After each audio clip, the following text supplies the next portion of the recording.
Hello people of the internet, and welcome to this next video in my Turtles in Time playthrough. What I've been doing here is I sat down and just played the game all the way through, and I'm just kind of breaking it up into little pieces for you. But this is into the toward the end of the game. We are in the year 2100, fighting our way through a moon base, I think it is, to get to Krang here. So we're gonna just continue on and play through there. And one thing I like to start off with, if you haven't watched any of my other videos and you want some tips about how to play or different things to do, one thing to do, the best thing to do, I say, is the whole thing is you want to rack up points so you can get up to 200. Well, for every 200 points you get an extra life, and that's always the best way to get some extra lives rather than having to just continue. So one of the ways, which I actually can't really show you right now because we're fighting these rock monsters, but every time you defeat an enemy you get 1 point. Every time you defeat an enemy like this, you actually get 2 points. And then every time you do that, by throwing them at the screen, you actually get 3 points. So you always want to go for that that non-normal kill there. Oh, well, I ended up dying there. You always want to go for that that special kill there. Well, defeat, I guess, seeing as these are robots, I guess, for the Foot Clan. Technically, because people don't explode like that when you defeat them. But yeah, that's the hints I would give, is try to always defeat the enemies some special way, with either doing the slams like that or doing the throwing them at the screen, because that's where you get the most points. At least it's good to know that by the year 2100 we've got teleporters, so that's good to know. Come on, dude. There you go. Should be a pizza coming up here, and these you want to avoid. Because if you hit those, you will get frozen, and I think I just hit one. Okay, no. Yeah, there it is. Crap. I want to get through this part pretty quickly, because there we go. I don't like those.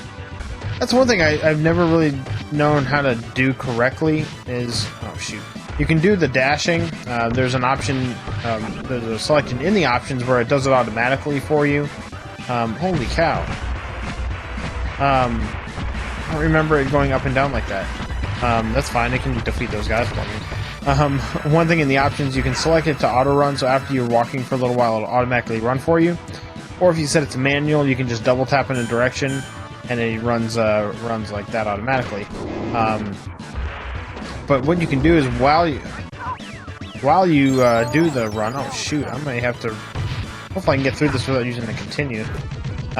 One thing you can do when you do the run is you can do the shoulder dash there, and it stuns enemies. And then you also have one where you slide down on the ground, and I don't remember how that gets done. You can do that little thing where you dash and you hit the jump button, and it does a little somersault thing. But I don't know how to do the whole sliding on the ground thing. Oh, this stinks. What the heck?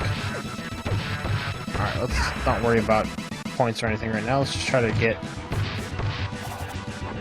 through this without... Let's do this, yeah. Yeah, it's only going to give me 1 point each for each of those kills, but I just want to get through without dying 3 more times before the end of this level. That's one good thing about doing those special kills, is that if you're in the animation for doing them, a lot of the times, oh my gosh, a lot of the times stuff around you, like explosions and stuff, or the knives, won't actually hurt you if you're in that animation for the special kill there. So that's always fun. And then we got these guys. Oh shoot.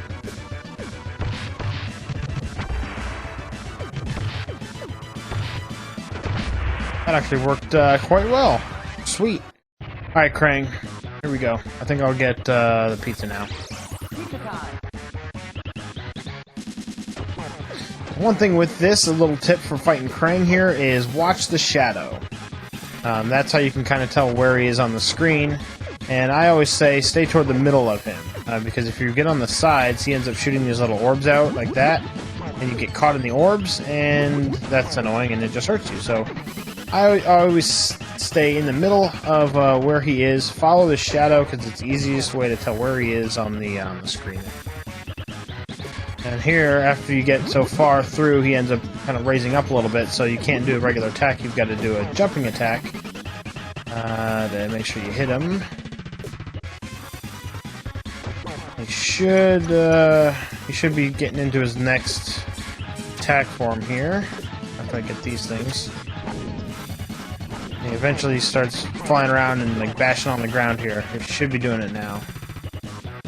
I thought once he has 1 health left, I thought that's what he does. Once I get to Super Shredder, I think I can get him with just 1. Oh, I didn't mean to do that attack.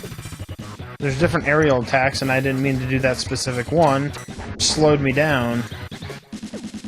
Oh, crap. I'm gonna do this by the skin of my teeth again, like I usually do. Hopefully not. How many hits does he take to get rid of one of his bars? Shoot, man, I didn't realize how many times he needs to get hit. Come on, that's gotta be it. There, finally. Oh, good. So now we've got... Oh, shoot, well... Hole's our way home, let's go. So we've got 1 more life left, we've got a couple more continues to use. I think I'm almost up to another extra life, we'll have to see. 1992, the final Shell Shock. I think you go right to... I almost called him Vader. I think you go right to Shredder. Right? Yeah. So, can we beat Shredder in 1 life? If not, we've got to continue and we start right here. But let's take on Super Shredder and let's end this fight here. Tips for Shredder is when he has a fire around him, you don't want to be near him. Blue is, well, also you don't want to be near him, but pretty much you don't want to be him at all when he's lit up with fire or anything. You want to try to hit him, which we haven't hit him yet, when he's outside of his fire. He does some Dukins. There we go, that's where you want to hit him there. There we go. All you gotta do is just avoid him.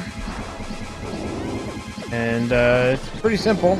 Oh, see, you want to stay. At least what I do is you want to stay below him, if you can.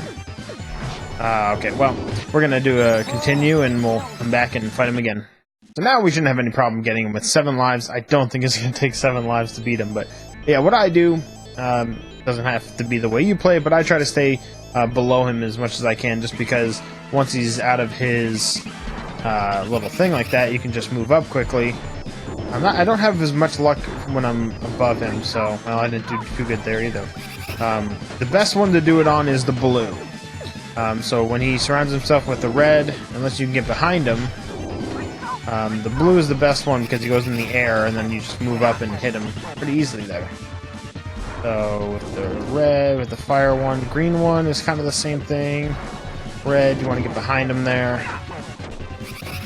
There we go, there we go. I may be able to get him with this this 1 life. Maybe. Oh shoot, I got 1 left for this life. That's the one thing I like about this game, is that you don't get hurt by running into enemies necessarily. You only get hurt by enemies that actually hit you. So that's kind of cool. I can be like right on him and then just move down and end up hitting him without getting actually hurt. Should be good. There it is. Look at that. We did it in 1 life. So I could have technically done it last time with 0 lives, but there it is. That is it. The Super Shredder is gone, and we have saved the day. But he's going to tell us that we didn't do as good as we could have, so very impressive for such young students. But the final test in your training lies ahead. Try hard mode. Defeat the hard mode and you will be true ninjas. Yeah, exactly.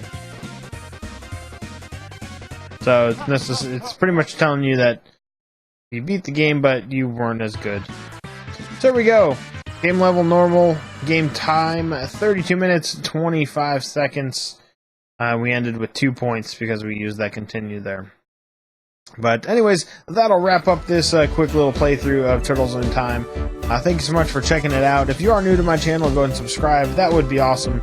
And if you like this playthrough, if you like the Turtles in Time, leave a couple likes down below. That would be greatly appreciated. And if you have any ideas for games, I've got plenty to choose from. Leave them in the comments below. And if I do have them, then we'll do a couple videos and we'll just enjoy some time playing some games together. But I will talk to you guys soon, and as always, keep on gaming. Gotta love the opening.